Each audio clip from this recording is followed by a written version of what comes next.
Hello viewers, welcome to our channel.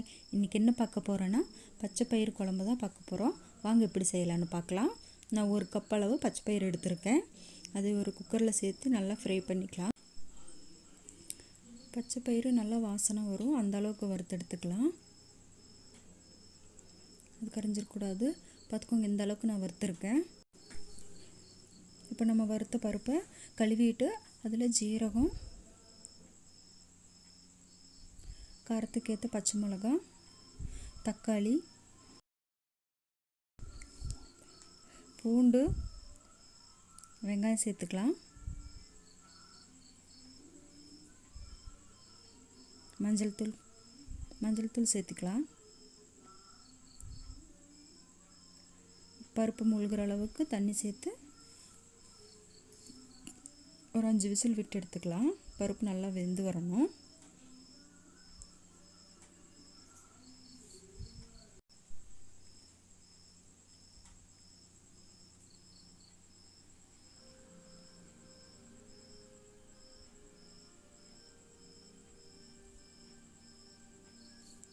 Pressure எல்லாம் அடங்கிருச்சு. இப்போ open பண்ணி பார்க்கலாம்.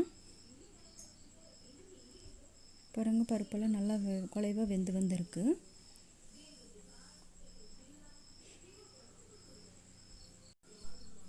இப்போ பருப்பு நல்லா மத்து வச்சு கடைஞ்சி எடுத்துக்கலாம்.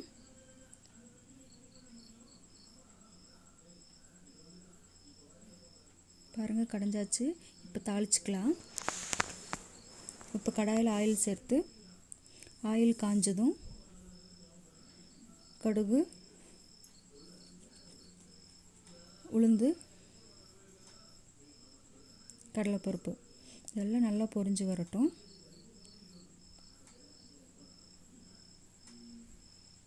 இதெல்லாம் நல்லா பொரிஞ்சதும் காஞ்ச மிளகா சேர்த்துக்கலாம்.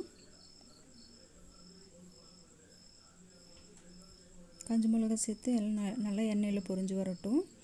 இதுக்கு எடுத்து வச்சுருக்க சின்ன வெங்காயம் சேர்த்துக்கலாம். இந்த பருப்புக்கு சின்ன வெங்காயம் சேர்த்துக்கோங்க, டேஸ்ட் நல்லாயிருக்கும். கருவேப்பிலை சேர்த்து நல்லா வதக்கிக்கலாம். வெங்காயம் எல்லாம் நல்லா வதங்கி வந்துருச்சு. இப்போ நம்ம மற்ற வச்சு கடைஞ்சி வச்சுருக்கிற பருப்பை எடுத்து ஊற்றிக்கலாம். ஊற்றி நல்லா கலந்து விட்டுக்கலாம்.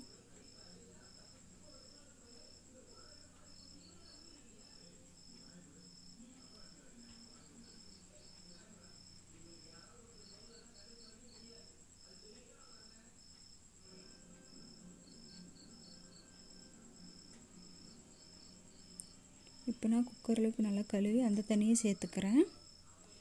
இப்போ குழம்புக்கு தேவையான அளவு தண்ணி சேர்த்து அதுக்கான உப்பையும் சேர்த்துக்கலாம்.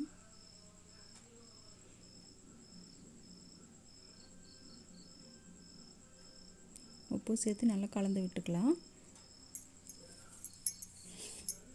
மூடி வச்சிடலாம். குழம்பு நல்லா வேகட்டும். பாருங்கள், இப்போ குழம்பு நல்லா கொதிச்சிட்ருக்கு. இப்போ நம்மளுக்கு பச்சை பயிறு குழம்பு நல்லா ரெடி ஆயிடுச்சு. இப்போ ஃபைனலாக கொத்தமல்லி தலையால் தூவி ஸ்டவ் ஆஃப் பண்ணிடலாம்.